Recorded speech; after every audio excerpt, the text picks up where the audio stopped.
অনেকে বলে রাতে আয়না দেখা ভালো না, তাকে আদর্শত্ব কোরআন হাদিসের যুক্তি পেশ করুন। এটা কোনো আয়না ব্যবসায়ী মাসালাটা বাইর করছে মনে হয়।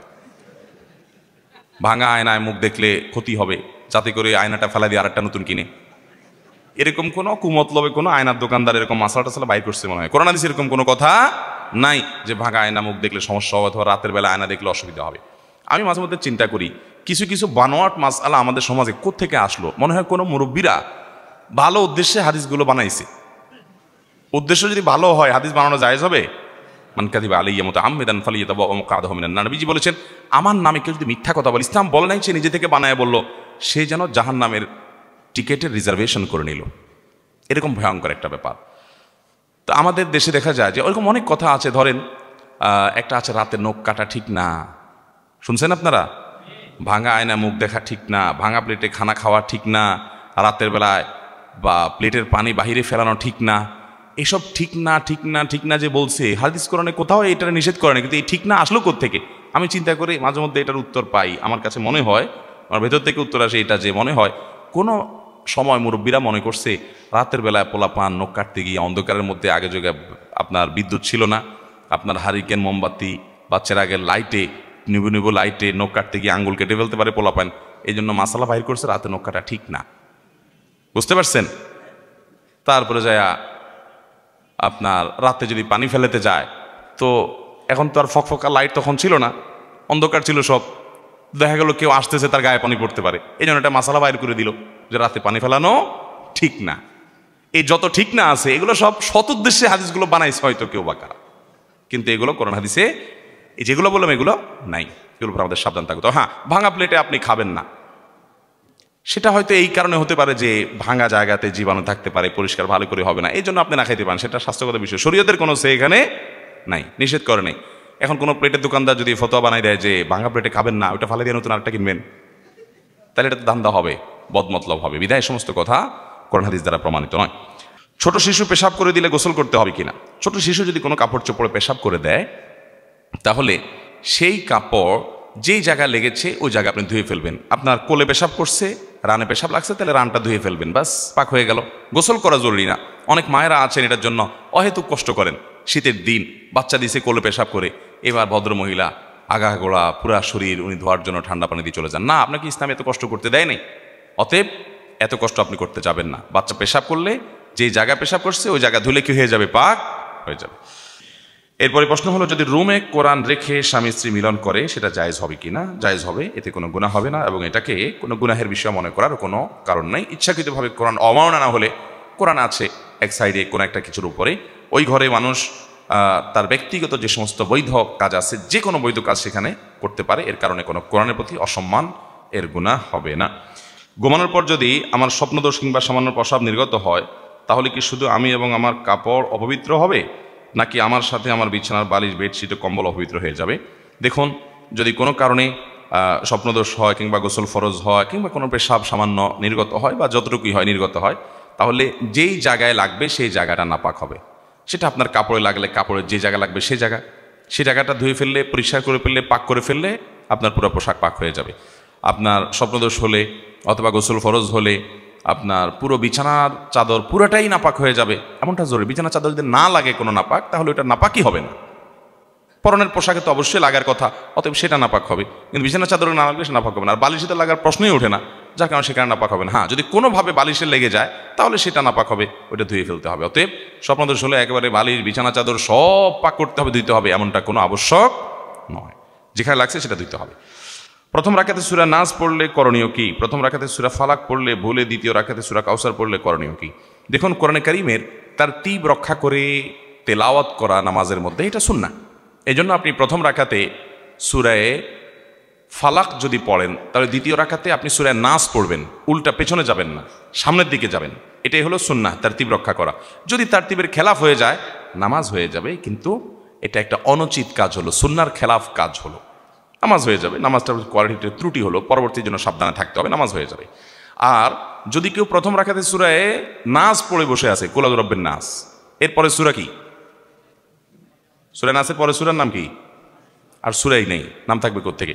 তো এখন প্রথম রাকাতে বেচারা নাস পড়ে বসে আসছে, বা দ্বিতীয় রাকাতে কি করবে? এই জন্য অনেক ফুকাহা কেরাম পরামর্শ দিয়েছেন, ফুকাহানা পরামর্শ দিয়েছেন যে দ্বিতীয় রাকাতেও সে সূরা নাসি পড়বে, দ্বিতীয় রাকাতেও সে আবার সূরা নাসি পড়বে। অতএব এর মাধ্যমে তার নামাজ হয়ে যাবে, কিন্তু ইচ্ছাকৃত এরকম করবে না। এটা হতে পারে কখনো অনিচ্ছাকৃত হয়ে গেছে, হ্যাঁ, তাহলে কোনো অসুবিধা নেই, নামাজ হয়ে যাবে। ইমামের পিছনে নামাজ আদায় করার সময় মুক্তাদির ভুল হলে করণীয় কি জানতে চাই। ইমামের পিছনে যদি মুক্তাদির ভুল হয় তাহলে দেখতে হবে সে ভুলের ধরনটা কেমন। ভুল 3 প্রকারের হতে পারে। 1, কোনো ফরজ তরক হয়ে গেছে। 2, কোনো ওয়াজিব ছুটে গেছে। 3, কোনো সুন্নত ছুটে গেছে। পুরো নামাজের মধ্যে 3 ধরনের কাজ আছে। টোটাল কয় ধরনের কাজ আছে?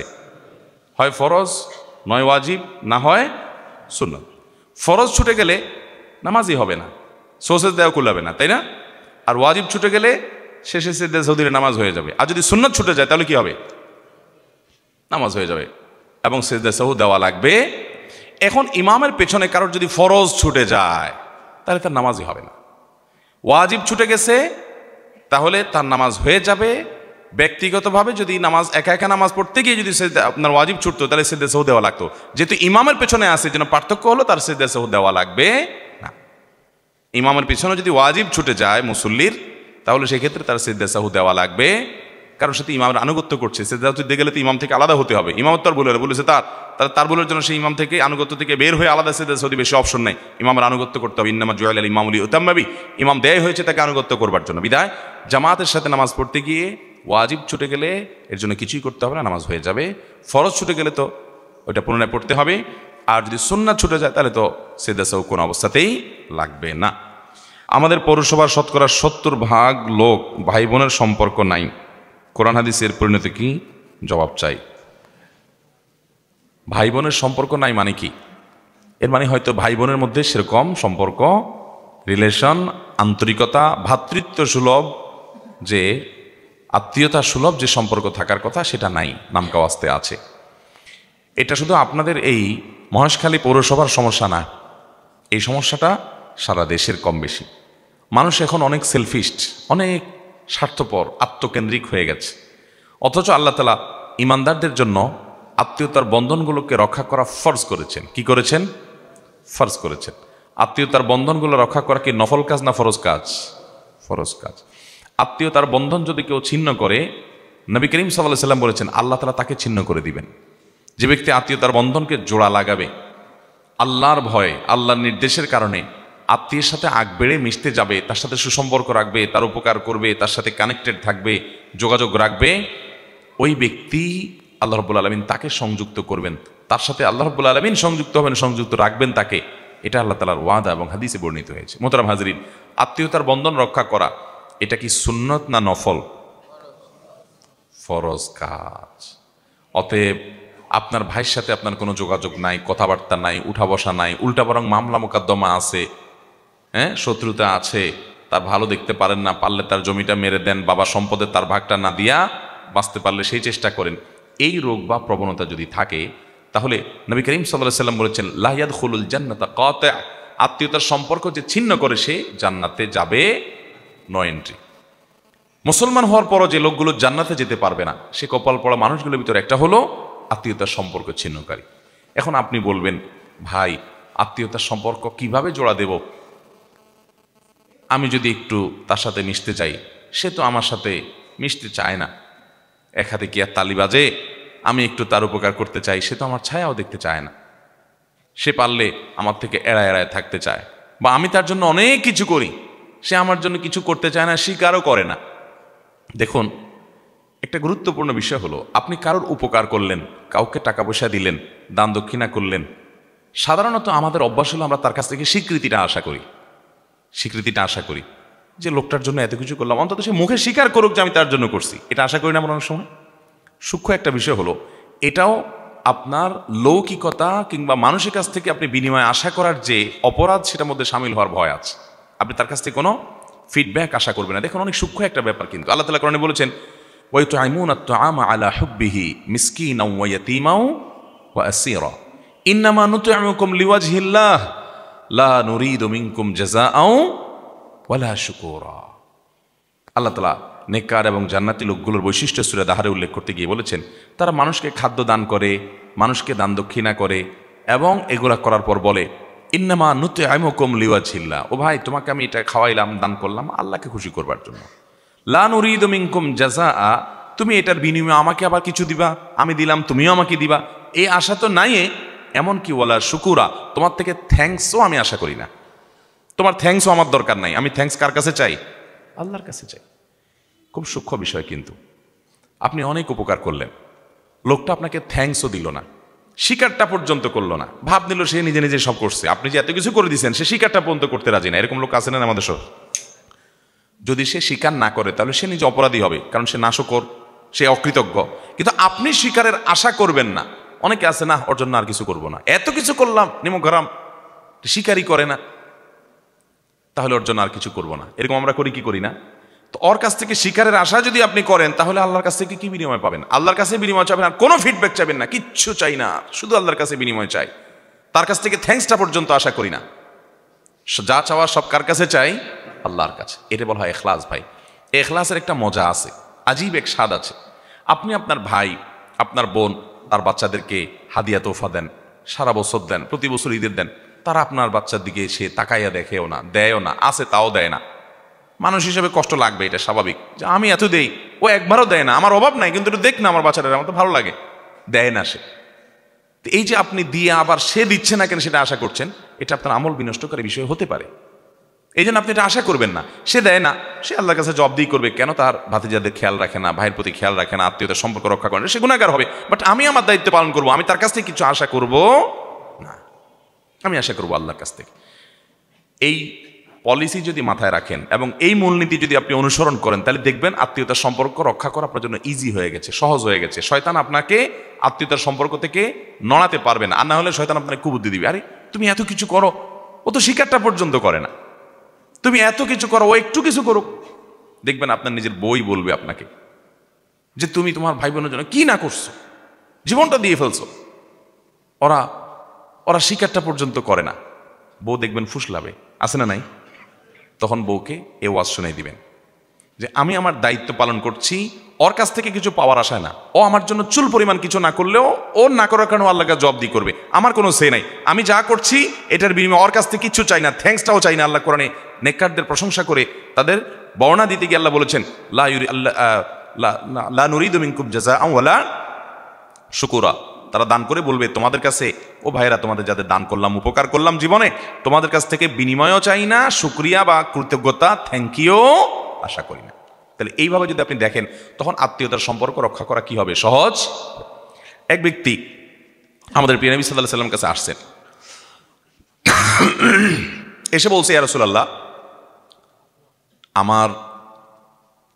আমার এক আত্মীয়, আমি তার সাথে মিশতে চাই, কিন্তু এই আল্লাহর বান্দা পারলে আমার ক্ষতি করে, আমার গোষ্ঠী উদ্ধার করে, মামলা মোকদ্দমা করে, অযথা আমার সাথে গন্ডগোল ফাসাদ করে। আমি চাই তার সাথে একটু ভালো করতে, কিন্তু সে আমাকে এগুলো করতে দেয় না। তখন নবী করিম সাল্লাল্লাহু আলাইহি ওয়াসাল্লাম বলেছেন, শোনো, তুমি যেমনটি বলেছো বাস্তবে যদি এমন হয় তাহলে তো ও কপাল পোড়া, ও তো গুনাহগার আত্মীয়র প্রতি অসদাচরণ করার মাধ্যমে। কিন্তু তোমার দায়িত্ব হলো তুমি তার প্রতি সুসম্পর্ক বজায় রেখে চলবে, কারণ লাইসাল ওয়াসিলু বিল মুকাফি, আত্মীয় দেয় সেও দেয়, আত্মীয় ভালো করে সেও ভালো করে, এটা আত্মীয়তার সম্পর্ক রক্ষাকারী না। আত্মীয়তার সম্পর্ক রক্ষাকারী কে? যে তার আত্মীয় তাকে দেয় না তারপরও সে দেয়, আত্মীয় তাকে ভালো কিছু বলে না তারপরও সে ভালো কিছু করে, অর্থাৎ সে ভালো থাকার চেষ্টা করে। এই চেষ্টাটা থাকতে হবে। হ্যাঁ, কোনো সময় এমন হতে পারে যে সীমানা ছাড়িয়ে যায়, তার কাছে ভালো কিছু করতে গেলে আরো পারলে আমারে ক্ষতি করে, তাহলে আপনি আত্মরক্ষার জন্য দূরত্ব বজায় রাখলেন, সেটা ভিন্ন কথা। কিন্তু দূর থেকে তার কল্যাণ কামনা আপনার মধ্যে থাকতে হবে। আর আত্মীয়ের তালিকায় সবচেয়ে কাছের আত্মীয় কারা? সবচেয়ে নিকটের আত্মীয়, যাদের সাথে সম্পর্ক রক্ষা না করলে আপনার ফরজ তরকের গুনাহ হবে। আপনার বাবা মা, আপনার সন্তান সন্ততি, আপনার ভাই বোন, আপনার চাচা ফুফু, এরা হলো সবচেয়ে কাছের আত্মীয়, বিশেষ করে ভাই বোন। এটা ঠিক যে প্রশ্ন করেছেন তিনি গুরুত্বপূর্ণ প্রশ্ন করেছেন, যে আমাদের দেশে সব জায়গায়, সকল জেলা উপজেলা থানা সব জায়গায় দেখবেন যে মানুষের মধ্যে ভয়ঙ্কর রোগ আজকে ধারণ করেছে, যে আমরা আত্মীয় স্বজনের হক, বিশেষ করে ভাই বোনের সাথে সম্পর্ক আমরা রাখি না। অতএব সর্বাবস্থায় ভাই বোনের সাথে সুসম্পর্ক বজায় রাখবো তো ইনশাআল্লাহ। কোনো যুক্তি, কোনো বুদ্ধি এখানে কুলাবে না যে না সে অমুক, সে তমুক, সে হান, সে তান না। আপনি আপনার চেষ্টা সর্বাত্মকভাবে করবেন, চেষ্টা করবো তো ইনশাআল্লাহ। আল্লাহ আমাদের সবাইকে, আমাদের ভাই বোনদের কল্যাণকামী, তাদের খায়ের খাহ, তাদের প্রতি সুন্দর আচরণকারী, তাদের সাথে সুসম্পর্ক রক্ষাকারী, বজায়কারী এবং আত্মীয়তার বন্ধনকে স্ট্রংকারী ইমানদার হওয়ার তৌফিক দান করুন। আমার জানার বিষয় হলো, আমরা তো জানি যে আল্লাহ তাআলা সকল জীবকে জোড়া জোড়া সৃষ্টি করেছেন, কিন্তু তাহলে কি আল্লাহ তার জোড়া সৃষ্টি করেন না? দয়া করে জানাবেন ভাই। এই প্রশ্ন কোত্থেকে ঢুকে গেল? যাই হোক ভাই, শুনেন, হাসির কথা না। আল্লাহ তাআলা বলেছেন ওয়াখালাকনাকুম আজওয়াজা, মানে কি? আমি তোমাদেরকে সৃষ্টি করেছি জোড়া জোড়া। এটার মানে কি? এটার মানে হলো পৃথিবীর সব মানুষকে আল্লাহ সৃষ্টি করেছেন তার বউ সহকারে। এটার এই মানে না তো। আপনাকে এই মানে কে বলেছে? এটা ভুল মানে। পৃথিবীতে বহু মানুষ আছে যার বিয়ে হয় না, তার আগে দুনিয়া থেকে মরে গেছে, দুনিয়া থেকে চলে গেছে, আছে না নাই? বহু মানুষ দুনিয়াতে এসেছেন, বিয়ে হয় নাই, তার আগে তিনি দুনিয়া থেকে চলে গেছেন। তাহলে তাকে আল্লাহ তাআলা কিভাবে জোড়ায় সৃষ্টি করলেন? এখানে জোড়ায় জোড়ায় সৃষ্টি করার উদ্দেশ্য হলো, এই আয়াতের ব্যাখ্যা হলো যে আল্লাহ তাআলা প্রত্যেকটা জিনিসে ধরুন নারী পুরুষ সৃষ্টি করেছেন, পাশাপাশি নারী সৃষ্টি করেছেন। এ হলো জোড়া। প্রত্যেক ব্যক্তির জন্য আলাদা আলাদা করে জোড়ায় সৃষ্টি করেছেন। কেউই সিঙ্গেল থাকবে না পৃথিবীতে, এরকম কোনো অপশনাল রাখেন নাই। ব্যাপারটা কিন্তু সেরকম না। যদিও মানুষ বৈবাহিক জীবন যাপন করা, এটাই হলো সুন্নাহ, এটাই নবী রাসূলগণের আদর্শ, আমাদের নবী সাল্লাল্লাহু আলাইহি ওয়াসাল্লামের সুন্নাহ। তিনি বলেছেন আন-নিকাহু মিন সুন্নতি, বিবাহ এটা আমার সুন্নাহ, আমার আদর্শ। যে ব্যক্তি এই সুন্নাহকে এড়িয়ে যাবে, আমার সুন্নাহকে যে ব্যক্তি এড়াবে, সে আমার উম্মত হতে পারে না। এবং নবী রাসূলগণ, আল্লাহর প্রিয় বান্দাগণ, আল্লাহর নেককার বান্দাগণ, প্রায় সবাই তারা বিবাহ শাদী করেছেন, সংসার করেছেন। কিন্তু এর মানে এই না যে আল্লাহ বলেছেন জোড়া জোড়া সৃষ্টি করছেন কিন্তু এখানে তো জোড়া নাই, না। এখানে সে উদ্দেশ্য না। উদ্দেশ্য হলো যে ধরুন আল্লাহ চন্দ্র সূর্য করেছেন, পাশাপাশি সূর্য সৃষ্টি করেছেন, আসমান নবমণ্ডল সৃষ্টি করেছেন, পাশে ভূমণ্ডল সৃষ্টি করেছেন, পুরুষ সৃষ্টি করেছেন, পাশাপাশি নারী সৃষ্টি করেছেন। এইভাবে আল্লাহ তাআলা জোড়ায় জোড়ায় সৃষ্টি করেছেন। প্রত্যেকটা জিনিসকে পাশাপাশি তার নেগেটিভ পজিটিভের মতো করে আপনার আল্লাহ রাব্বুল আলামিনের সৃষ্টি জগতে বৈচিত্র্য রেখে আল্লাহ তাআলা সৃষ্টি করেছেন, এবং প্রয়োজনীয়তা যা দরকার সেটা আল্লাহ তাআলা সেভাবে সৃষ্টি করেছেন। এটা উদ্দেশ্য। এখানে প্রত্যেকটা ব্যক্তিকে আল্লাহ তাআলা তার জোড়ায়, অর্থাৎ তার দাম্পত্য জীবনে কার সাথে হবে সেটার ব্যবস্থা সবার জন্য আল্লাহ তাআলা নিশ্চিত করেছেন, এমন নয়। বহু মানুষের কপালে বিয়ে আল্লাহ রাখেন নাই। বহু মানুষ ছোটবেলায় মারা গেছে, বিয়ে করবে কোত্থেকে? অপশন আছে না নাই? তাহলে সেক্ষেত্রে এই আয়াতের ব্যাখ্যা আপনাকে এটা কে বলেছে? কোনো মুফাসসির ব্যাখ্যা করেন নাই যে সবাই স্বামী স্ত্রী করে করে আল্লাহ সৃষ্টি করেছেন। তো পিচ্ছি যে মারা গেছে, মায়ের পেট থেকে দুনিয়াতে আসার পর 10 দিন পরে, 20 দিন পরে, 1 মাস পরে, তার কথা অন্য আরও তো অনেকেই আছে এরকম। একবার মানে নির্দিষ্ট করে তার কথা যদি বলি, তো তাকে আল্লাহ তাআলা জোড়া সৃষ্টি করেছে কীভাবে? সেটা আপনি ওই ব্যারিস্টারে যাওয়া লাগে কেন? নবজাতক বহু বাচ্চা এরকম মারা যায় কি যায় না? অতএব এ আয়াতের ব্যাখ্যা সেটি নয়, যেমনটি আপনি বুঝেছেন। আমি একজন 16-17 বছরের যুবক। আমি নামাজ ভঙ্গের কারণ জানি, রোজা ভঙ্গের কারণ জানি, কিন্তু ঈমান ভঙ্গের কারণ জানি না। দয়া করে আপনার কাছ থেকে উত্তর চাই। দেখুন, এ বিষয়ে বারবার বিভিন্ন সময় আমরা কথা বলেছি। খুব সুন্দর কথা। একজন বয়সে তরুণ যুবক, একেবারে তারুণ্যের শুরুতে আছেন, এরকম একজন যুবক জানতে চেয়েছেন। এটা প্রশংসার যোগ্য যে ঈমান ভঙ্গের কারণ আসলে আমরা জানি না, এটা জানা দরকার আমাদের। ঈমান কি ভাঙে নাকি ভাঙে না? মশকারীর লোকজনের ঈমান ভাঙে?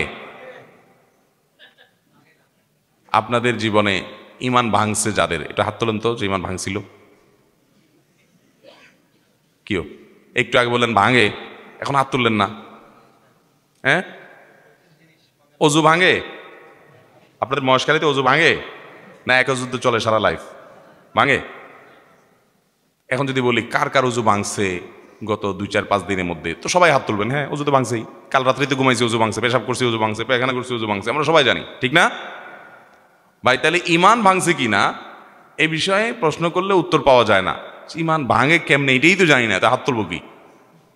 দেখুন, কেউ যদি ঈমান আনার পর শিরকে লিপ্ত হয় তাহলে ঈমান ভেঙে যায়।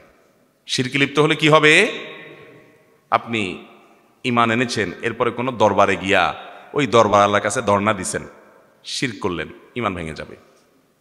ওই দরবারওয়ালাকে আল্লাহর স্থলাভিষিক্ত, আল্লাহর পাওয়ারফুল, আল্লাহর মতো মনে করলেন, আল্লাহর পর্যায়ে নিলেন। এমনকি কোনো নবী রাসূলকেও যদি আল্লাহর পর্যায়ে নিয়ে যান, যেমন ঈসা আলাইহিস সালামকে, মারিয়ামকে এবং ওজায়েরকে ইহুদি নাসারারা আল্লাহর পর্যায়ে নিয়ে গেছে এবং আল্লাহর পরিবারভুক্ত ইত্যাদি বলে তারা কুফরি করেছে, তারা ঈমান হারা হয়ে গেছে। অতএব কেউ যদি আল্লাহর সম্পর্কে ত্রুটি করে শিরকে লিপ্ত হয়, আল্লাহর কোনো পার্টনার সাব্যস্ত করে, সাবধান থাকতে হবে শিরক থেকে। এই জন্য যে আমল যা করি না করি, ওই যে আজকে আলোচনা বললাম শিরক করবেন তো আমল বরবাদ হয়ে যাবে। সেই জন্য শিরক থেকে বেঁচে থাকতে হবে। কোনো কিছুর দরকার কার কাছে চাইবেন? ইদা সাআলতা ফাসআলিল্লাহ ওয়াইদা ইসতাআনতা ফাসতাঈন বিল্লাহ, যখন কিছু চাইবা আল্লাহর কাছে চাইবা, যখন সাহায্য চাইবা আল্লাহর কাছে চাইবা। এই জন্য আমরা নামাজে প্রত্যেক রাকাতে বলি ইয়্যাকা না'বুদু, আল্লাহ আপনার কাছে আপনারই ইবাদত করি আর আপনার কাছেই সাহায্য চাই, আর কারোর কাছে না। তো আপনি যে মাজারে দৌড়ান, কোনো পীর সাহেবের হাতে পাওয়ার আছে মনে করে তার কাছে গিয়া সব দেন, তার কাছে পাওয়ার আছে? আর সে নিজেই তো আল্লাহর গোলাম, তার কাছে কোথায় যাচ্ছেন? আপনি চাবেন মালিকের কাছে, গোলামের কাছে কেন চাচ্ছেন? আল্লাহ তাআলা আমাদেরকে সমস্ত শিরক থেকে বেঁচে থাকার তৌফিক দান করুন। তাহলে শিরকে লিপ্ত হলে তার ঈমান ভঙ্গ হয়ে যায়, কুফরে লিপ্ত হলে ঈমান ভঙ্গ হয়ে যায়। আল্লাহর কোনো বিধান নিয়ে কারো সংশয় সন্দেহ সৃষ্টি হলো, ঈমান ভেঙে যায়। শরীয়তের একেবারে সুস্পষ্টভাবে প্রমাণিত কোনো বিষয় নিয়ে তামাশা করলেন, তুচ্ছ-তাচ্ছিল্য করলেন। কোনো দোস্ত দাড়ি রাখছে, অনেকদিন পরে দেখলেন হঠাৎ করে তার মুখে দাড়ি, এতদিন দাড়ি ছিল না, বললেন কিরে দোস্ত, আরে তোর তো ছাগলের মতো দেখা যাচ্ছে দাড়িগুলা। নবীজি সুন্নত নিয়ে ব্যঙ্গ বিদ্রুপ করলেন। আপনি জানেন নবী সাল্লাল্লাহু আলাইহি ওয়াসাল্লামের সুন্নাহ এটি, তার নির্দেশ, তারপরেও ব্যঙ্গ করলেন। অনেকদিন পরে কোনো মেয়ে তার বান্ধবীকে দেখেছে যে সে বোরকা পরে, হিজাব পরে, নেকাব পরে, পর্দাপশিদার সাথে চলে। আগে সে খোলামেলা চলতো, পর্দাপশিদা মানতো না, ফাসিকি জিন্দেগি করতো, যাপন করতো। এখন সে পর্দা করে। দেখার পরে বললেন কিরে কি ব্যাপার, ভূতের মতো দেখা যায় দেখি। ব্যাস হাসি মুখে বলে ফেলছেন, মনে করছেন রসিকতা করছেন। সব জিনিস নিয়ে রসিকতা করা যায় না। শরীয়তের কোনো বিষয় আপনি নিজে মানতে পারেন না, কারণ আপনি ইমানদার হারা হবেন না, কিন্তু আরেকজন মানে তার নিয়ে তাচ্ছিল্য করলেন, ব্যঙ্গ করলেন, ইমান নষ্ট হতে পারে। তো এরকম অনেক বিষয় আছে ইমান ভঙ্গের কারণ। আল্লাহ আমাদেরকে বোঝার তৌফিক দান করুন। আমি নাপাক অবস্থায় জেনে শুনে ফজরের নামাজ পড়েছিলাম, বাবা ভাই কিছু বলবে বলে, এখন আমার কি করতে হবে? ইন্না লিল্লাহি ওয়া ইন্না ইলাইহি রাজিউন। খুবই জঘন্য কথা। আপনি আপনার বাপে কি বলবে, ভাই কি বলবে, লোকজন কি বলবে, সেই ভয়ে, সেই লজ্জায় গোসল ফরজ হয়েছে, স্বপ্নদোষ হয়েছে, বা যেভাবেই হোক গোসল ফরজ হয়েছে, আপনি এখন ওই অবস্থা ফজর পড়ে ফেলছেন। আপনি জঘন্য অপরাধ করেছেন, ভয়াবহ অপরাধ করেছেন। অপবিত্র অবস্থায় আল্লাহ তাআলাকে সেজদা নিবেদন করা, নামাজ পড়া, এটা ডেঞ্জারাস অপরাধ ভাই। এটা ঈমান নিয়ে টানাটানি হওয়ার মতো অপরাধ, খুব জটিল একটি বিষয়। যেহেতু অপরাধ হয়ে গেছে, প্রশ্ন করেছেন, আল্লাহর কাছে অনুতপ্ত হবেন, লজ্জিত হবেন, মাপ চাইবেন, এবং মৃত্যু পর্যন্ত আর জীবনের জন্য কখনো এই ভুল না হয় সে ব্যাপারে সাবধান থাকবেন। আর মনে রাখবেন, কিছু কিছু লজ্জা আছে, এই লজ্জাগুলো নিন্দনীয় লজ্জা। যেমন আপনি কোথাও বেড়াইতে গেছেন আর রাত্রে স্বপ্নদোষ হয়ে গেছে, যেভাবে গোসল ফরজ হয়ে গেছে। এখন চিন্তা করতেছেন, এখানে জীবনে কখনো আসি না, বেড়াতে আসছি, এখন কাপড় চোপড়ও আনি নাই, হঠাৎ রাত্রে ছিলাম, হয়ে গেল স্বপ্নদোষ। এখন যদি এদের কাছে বলতে চায় একটা কাপড় দেন, একটা গামছা দেন, বলবো যে পোলা বেহায়া নাকি, কি করলো সে? এ ফজরের সময় গোসলের জন্য কাপড় চোপড় চাচ্ছে। আপনার সেজন্য শরমের চোটে আপনি তার কাছে কিছু চাইলেন না, চুপচাপে শুয়ে থাকলেন, নামাজ পড়লেন না, কিংবা পবিত্র নামাজ পড়লেন। এই যে লজ্জা, লাজুকতা, এই যে জড়তা, কি বলবে তারা, লজ্জার কারণে চাইলেন না, এই লজ্জাটা ইমানের রঙ্গ না, এটা কুফুরি রঙ্গ। যে লজ্জাটা আপনাকে পাপের কাজ থেকে বাঁচায় তো নাই, বরং পাপের কাজ করায় আপনাকে দিয়ে, ওই লজ্জাকে জয় করতে হবে। ওইটা লজ্জা না, এখানে সাহসিকতার পরিচয় দিতে হবে। এটাকে সৎ সাহস বলে। সে যা মনে করে করুক, ওনারা যা মনে করে করুক, আমার ঈমান, আমার নামাজ, আমাকে ফরজ নামাজ পড়তেই হবে, এটা কোনো অবস্থাতে কম্প্রোমাইজ নাই। নামাজ এমন এক বিষয়, যুদ্ধের ময়দানে, রণাঙ্গনে পর্যন্ত সলাতুল খৌফ পড়তে হবে, এক রাকাত করে ভেঙে ভেঙে নামাজ পড়বে প্রয়োজনে, তারপরও নামাজ পড়তে হবে। কারোর সতর ঢাকার মতো কিচ্ছু নাই, ওই অবস্থায় নামাজ পড়তে হবে। কেবলা কোন দিকে জানে না, আন্দাজ করে পড়তে হবে। নামাজ মাপ নাই, দাঁড়ায় পড়তে পারে না, বসে বসে পড়তে পারে না, শুয়ে, শেষ যতক্ষণ আছে নামাজ মাপ নাই। এত গুরুত্বপূর্ণ বিষয় ইসলামে, সব বিষয়ের বিকল্প আছে, নামাজের কোনো বিকল্প নাই। নামাজের বিকল্পই নামাজ, নামাজ ছাড়া কোনো উপায় নাই। অতএব আমার ফরজ নামাজ পড়তে হবে, গোসল ফরজ হয়ে গেছে, অপবিত্র অবস্থায় নামাজ পড়া জায়েজ নাই, বিধায় আমাকে তাদের কাছ থেকে চেয়ে কাপড় নিতে হবে, গামছা নিতে হবে। তারা জেনে যাবে, জেনে যাক, কিচ্ছু আসে যায় না। হ্যাঁ, একটু লজ্জা লাগবে, লাগুক, এই লজ্জাকে জয় করতে হবে। এটাকে বলা হয় সৎ সাহস। এটাকে বলে কি? এটাকে বলে সাহসী। আমাদের দেশে এখন সাহসীর সংজ্ঞা ভিন্ন। কোনো মহিলা কাপড় চোপড় খুব বেশি শর্টকাট করে ফেললো বা একদম খুলে ফেললো আর কি মনে করেন, তো পত্রপত্রিকা লেখে সাহসী নারী, এনের নারী সাহসী আপনার ভূমিকা অবতীর্ণ, সাহসী অভিনয় করেছে। সাহস হলে এখন কাপড় চোপড় খুলে ফেলা। বেহায়া হয়ে গেলে তার নাম কি? সাহসী। যে নির্লজ্জ হওয়ার মতো সাহস করছে সে, এটারে সাহসী নাম দিছে। আসল সাহসী হলো ওই যুবক, যে যুবক ফজরের সময় গোসল করতে গিয়ে কেউ টের পেয়ে যাবে ফরজ হয়ে গেছে, গোসল স্বপ্নদোষ হয়ে গেছে, তারপর সে কোনো হেজিটেশন করে না, আল্লাহর ফরজকে অগ্রাধিকার দিয়ে কে কি বললো এতে পাত্তা না দিয়ে সে আল্লাহর বিধানকে মেনে চলে। এই হলো আসল সাহসী। অতএব আসল সাহসী হবেন তো ইনশাআল্লাহ। আল্লাহ আমাদেরকে তৌফিক দান করুন। রাতের ঘুম যাওয়ার পর রাত্রের ঘুম যাওয়ার পর রুমে ভয়ঙ্কর শব্দ শুনি, তারপর নড়াচড়া করতে পারি না, করণীয় কি? অনেকের এটা হতে পারে। রাতে আপনি বিকট আওয়াজ শুনলেন। অনেক সময় দেখা যায় অনেকে অভিযোগ করে যে রাতে ঘুমায় আসি, টয়লেটে কোনো মানুষজন কেউ নাই, কিন্তু পানির শব্দ পুরা ফুল ভলিউমে, আপনার টেপ ছাড়া পুরা টেপ ছেড়ে দেওয়া, সরসর করে পানি পড়তেছে, মানুষ কেউ নেই, দরজা খুলে দেখি কেউ নেই, কই কোনো আওয়াজও আর নাই। এরকম অসুবিধা হয়। এগুলোকে ডাক্তাররা, মানসিক চিকিৎসকরা নানা রকমের ব্যাখ্যা করবেন। অনেক ক্ষেত্রে তাদের ব্যাখ্যা সঠিক হতে পারে, কিন্তু একটা কথা মনে রাখবেন, জিনের অস্তিত্বকে এখনো পর্যন্ত বিজ্ঞান স্বীকার করে নাই, কিন্তু জিনের অস্তিত্ব আছে। কোরআন কারীমে সূরা জিন এবং অন্যান্য জায়গায় আল্লাহ তাআলা জিনের অস্তিত্বের কথা বলেছেন, যাদেরকে আমরা দেখি না। মানুষের মতো এরকম আরেকটা সৃষ্টি আছে যারা বাতার সাথে মিশতে পারে, যারা কোনো জায়গায় আছে আমরা তাদেরকে দেখি না। এরকম জিনের অস্তিত্ব নিয়ে আজকে এখানে একজন মেহমান আসছেন, নাহিদ ভাই নাম, ইঞ্জিনিয়ার নাহিদ ভাই, ওই যে মুজাহিদ ভাই চিনে। এই ভদ্রলোকের বাসায় জিনের উপদ্রব হয়েছে। উনি বলেন যে ভাই, আমরা সবাই বসে আছি, ফ্রিজ থেকে একটা ডিম হঠাৎ করে আমাদের ডাইনিংয়ের উপর থেকে ধপাস করে ছেড়ে দিস, কোনো মানুষজন দেখি না, কিন্তু ছেড়ে দিস। ওনার ওয়াইফ, উনি নিজে বুয়েট পড়ুয়া, আরেক ইঞ্জিনিয়ার, স্বামী স্ত্রী দুজন ইঞ্জিনিয়ার। ভাবির বক্তব্য ওনার মাধ্যমে জানলাম আমরা। বলে যে কোমড়া কেটে ফালি করে দুই পাশে রাখছি, এরপর এক টুকরারে আবার অর্ধেক করার পর ডান পাশের টুকরা হাত দিয়ে দেখে নাই, গায়েব হয়ে গেছে, কোনো মানুষজন নাই ওখানে। এগুলো কি ব্যাখ্যা করবে আমাদের বিজ্ঞান বলেন? মানসিক রোগী তো মানসিক রোগী কতজনকে বানাবেন আপনি? আল্লাহর অস্তিত্বের ব্যাপারে যদি কারোর পরিপূর্ণ ঈমান আনার ব্যাপারে কোনো ঘাটতি থাকে, শুধু ঈমান আনতে চায়, আল্লাহর অস্তিত্বের ব্যাপারে যদি কারোর ঈমানের ঘাটতিকে দূর করতে চায়, জিনের অস্তিত্বের সম্পর্কে একটু জানার চেষ্টা করলে হবে। আমাদের যে সমস্ত বন্ধুরা বিজ্ঞানকে ওহি মনে করে না, বিজ্ঞান জিনের অস্তিত্বকে অস্বীকার করে, এই জন্য আমরা অস্বীকার করলাম, আমি তাদেরকে বলবো ঠিক আছে, আপনি এখানে একটা চ্যালেঞ্জ নেন। বহু জেনে ধরা রোগী এবং জিনের উপদ্রব পৃথিবীতে বা আমাদের দেশে বহু শত শত ফ্যামিলিতে আছে। আপনি একটু যাওয়ার চেষ্টা করেন এবং আপনি নিজে ফিল করার চেষ্টা করেন জিনের অস্তিত্ব আপনি আঁচ করতে পারেন কিনা। আমি তো হলপ করে বলতে পারবো যে আপনি আঁচ করবেন, আর যখন আঁচ করবেন তখন আপনি নিজে বিশ্বাস করবেন। একজন বয়স্ক মানুষ বা অনেক সময় দেখা যায় 12-14 বছরের বয়সের বাচ্চা ওই বাঁশ গাছের আগায় উঠে বসে থাকে, বলেন বিজ্ঞান কি ব্যাখ্যা করবে? যারা দেখতেছে তাদের চোখের সমস্যা, মানসিক রোগী কয়জনের মানসিক, পুরো গ্রামের মানুষ দেখতেছে, আবার নিচে নেমেও আসতেছে। হয় কি হয় না এগুলো? আবার এটাও ঠিক যে একজন মানসিক রোগীকে জিনের রোগী বানায়া অহেতুক ধান্দা করে কবিরাজরা সেখান থেকে পয়সা খায়, সেটাও সত্য। অতএব ওইটার কারণে আপনি জিনের অস্তিত্বকে অস্বীকার করতে পারেন না। তো যাই হোক, এ ধরনের বিষয় যদি হয় তাহলে জিনের উপদ্রব থেকে বাঁচার জন্য আমলগুলো করবেন। কি আমল আছে এর জন্য? একটা ইফেক্টিভ আমল এবং হাদিস বর্ণিত আমল হলো সূরা বাকারা তেলাওয়াত করা। তেলাওয়াত করতে না পারলে তেলাওয়াত চালু করে রাখবেন। অডিও চালু করে রাখলেও অভিজ্ঞতা দ্বারা, তাজরিবা দ্বারা প্রমাণিত যে এর দ্বারা উপকার হয়।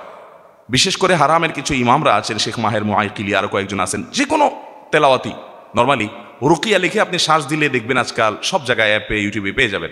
আপনি চালু করে রাখেন, ইনশাআল্লাহ দুষ্ট জিনের উপদ্রব থেকে বাঁচতে পারবেন। এছাড়া দুষ্ট জিন বা শয়তানের উপদ্রব থেকে বাঁচার জন্য বাসা ঢুকার সময় বিসমিল্লাহ বলে ঢুকবেন, বের হওয়ার সময় বিসমিল্লাহ বলে ঢুকবেন, সালাম দিয়ে প্রবেশ করবেন। শুধু আপনি না, যতজন ঢুকবে ততজন। কারণ হাদিসে আসছে কেউ বাসায় ঢুকতে গেলে তার সাথে সাথে শয়তান আসে।